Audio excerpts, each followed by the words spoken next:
بسم اللہ الرحمن الرحیم۔ السلام علیکم دوستو welcome to my news channel. دوستو یہاں آپ کے ساتھ انڈیا سے ایک بہت ہی بڑی اور بریکنگ نیوز خبر سے آپ کو آگاہ کرتے چلیں کہ پیدل حج کو جانے والے شہاب بھائی کے ساتھ انڈیا میں بہت ہی برا سلوک کیا جا رہا ہے۔ ایک افسوسناک خبر سامنے آ رہی ہے جو کہ میں آپ کو اس ویڈیو میں بھی دکھاؤں گا۔ جی ہاں دوستو، ویڈیو میں آگے بڑھنے سے پہلے آپ سے گزارش ہے کہ جو لوگ بھی شہاب بھائی کو جانتے ہیں اور اس کے فین ہیں وہ ویڈیو کو لائک کر دیں، ہمارے چینل کو سبسکرائب کر دیں،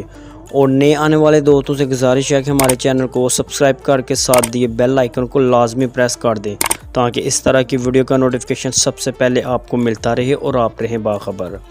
جی ہاں دوستو، جیسا کہ آپ سب کو معلوم ہے کہ بھارت سے پیدل چلنے والے شہاب بھائی جو کہ اگلے سال حج کا ارادہ رکھتے ہیں اور اللہ کے حضور پیدل چل کر حاضری لگانا چاہتے ہیں،